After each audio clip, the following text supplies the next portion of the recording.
வாழ்க வளமுடன். பேராசிரியர் டாக்டர் துரை லோகநாதனின் வினாவிடை தத்துவச் சிறுகதைகளாம் அமுதச்சுடர் சேனலின் சார்பான வணக்கங்கள்.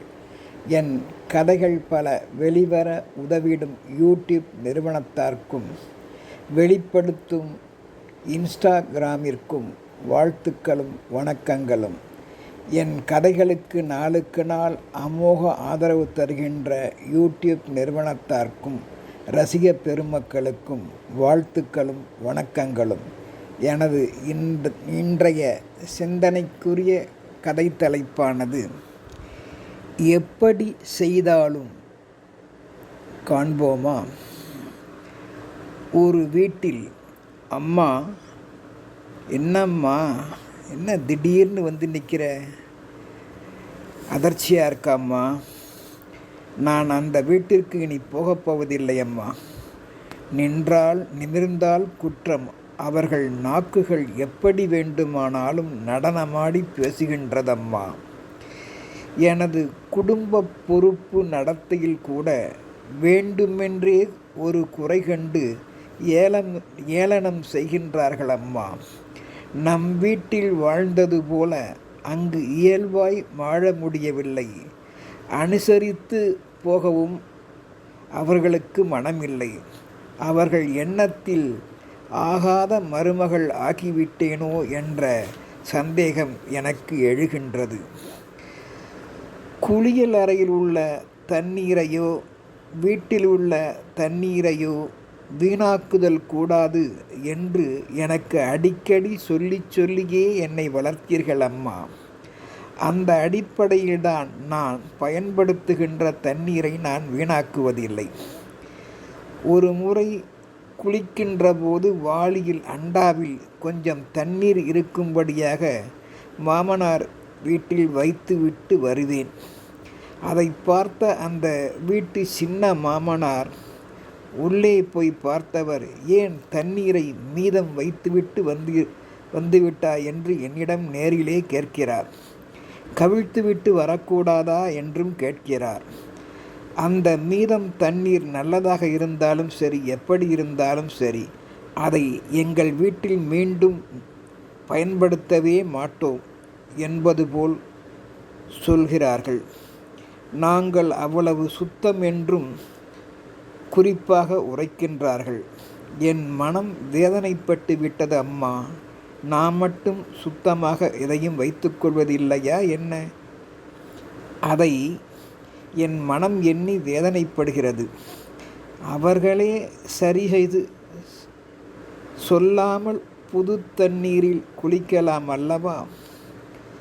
மேலும் சில நேரம் நான் அறியாமல் பாத்ரூம் லைட்டையோ வீட்டில் சுழலும் மின்விசிறியையோ ஆன் செய்து போட்டுவிட்டு ஆஃப் செய்யாமல் மறந்து விடுவதும் உண்டு தற்செயலாக.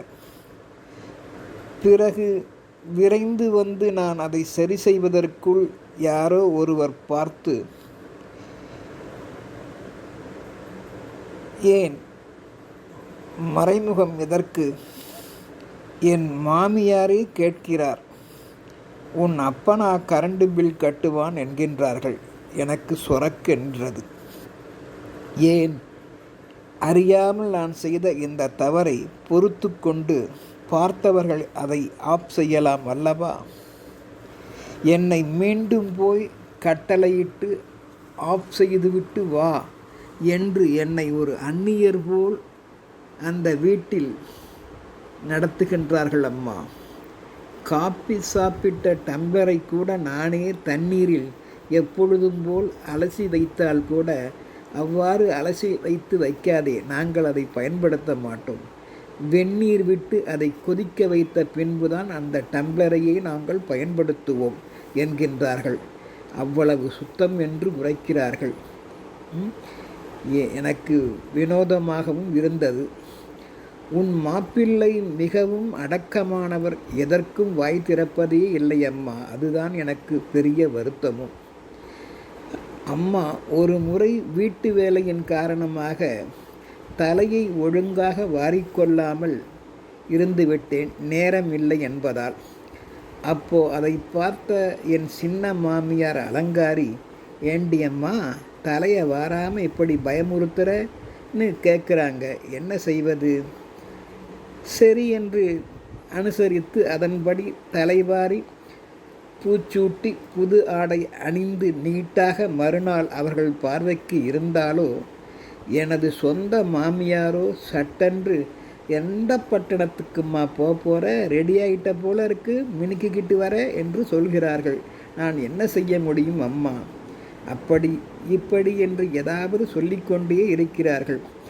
நீயோ ஒரு பெண்ணை பார்த்து நீயும் அடிக்கடி கூறுவாய், "ஒரு பெண் என்பவள் நீட்டாக மங்களகரமாக இருக்கணும்னு சொல்லியே வளர்த்த, அடுத்தவங்களையும் சொல்லியிருக்க. நான் அதை பார்த்து வளர்ந்தவ. நான் இப்போது இவங்க பேசுகிறதுக்கு கேட்குறதுக்கெல்லாம் என்ன செய்கிறதுன்னு தெரியலம்மா.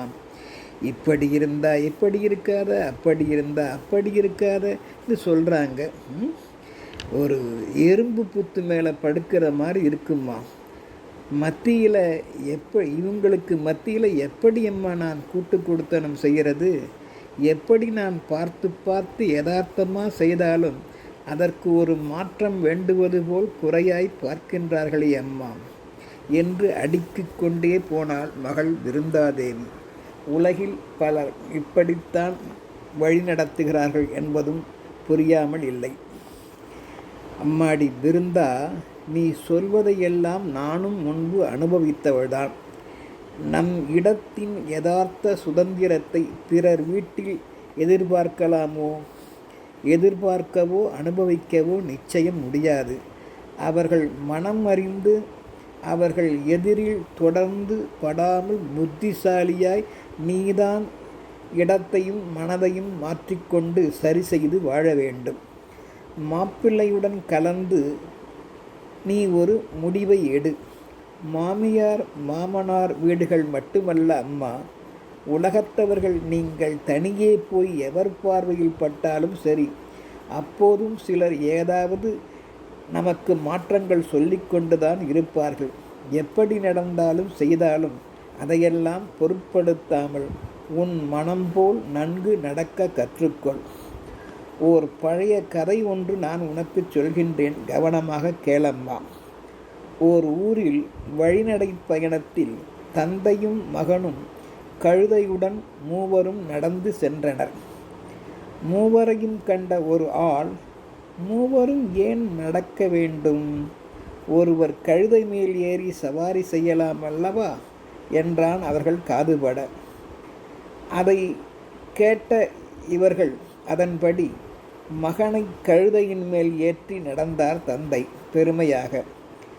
அப்போதும் வழியில் வேறு ஒரு ஆள், "என்ன மகன் இவன், கொஞ்சம் கூட ஈவு இறக்கு இல்லாமல் தந்தையை நடக்க விட்டு செல்கின்றானே, சவாரி இப்படி தேவையா?" என்றான். அதையும் கேட்ட இவர்கள் அதன்படி மகன் பிறகு தந்தையை ஏற்றி அழகு பார்த்தான். வழியில் வேறு ஒருவனோ மகனை நடக்க விட்டு தந்தை பாசமில்லாமல் சவாரி செய்கின்றாரே என்றான். அதையெல்லாம் கேட்டு பார்த்து வேதனைப்பட்ட இவர்கள் யோசித்த இருவரும் பிறர் சொல் கேட்டு கழுதையை மூங்கிலில் கயிற்றால் கட்டி மூங்கிலின் மறு இரு முனைகளையும் தங்கள் தோளால் கழுதையை தூக்கி சுமந்து சென்றனர். அதையும் கண்ட ஒரு வழிப்போக்கன் வியந்து சிரித்து, "அதோ பாருங்க, அங்கே பார்த்தீங்களா, ஒரு கழுதையை இரு கழுதைகள் சுமந்து செல்கின்றன" என்றான் இவர்கள் காதுபடவே கிண்டலாக. இதுதான் உலகம். பிறர் வாய் ஓயாது. எதையும் கோணலாகவே பார்க்கும் சிலர் புத்தி மற்றவர் மனம் நோகுமென்றும் அறிவதில்லை. நீதான் உன் புத்தி சொல்லும்படி இடம்பொருள் ஏவல் அறிந்து உன்னை பார்த்து நீ வாழ பழகிக்கொள்ள வேண்டும். நாம் அழுகின்ற வினாடியும் சிரிக்கின்ற நிமிடங்களும் நம் வாழ்க்கை என்ற காலகடிகாரத்தில் நிரந்தரமாக என்றும் அமைவதே இல்லை.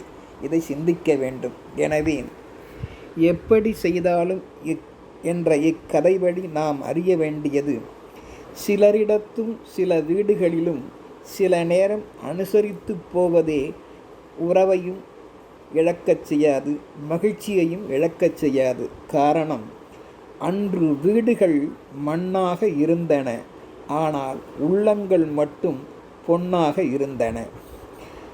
ஆனால் இன்று வீடுகள் பொன்னாக மினுமினுவென்று பளபளத்து உள்ளன, ஆனால் உள்ளங்களோ கல்லாக உள்ளனவே. என்ன செய்ய முடியும்? யோசித்து நாம் தான் நல்ல முடிவு எடுக்க வேண்டும் என்று ஆறுதல் கூறினாள் மகளுக்கு தாய். வாழ்க வளமுடன்.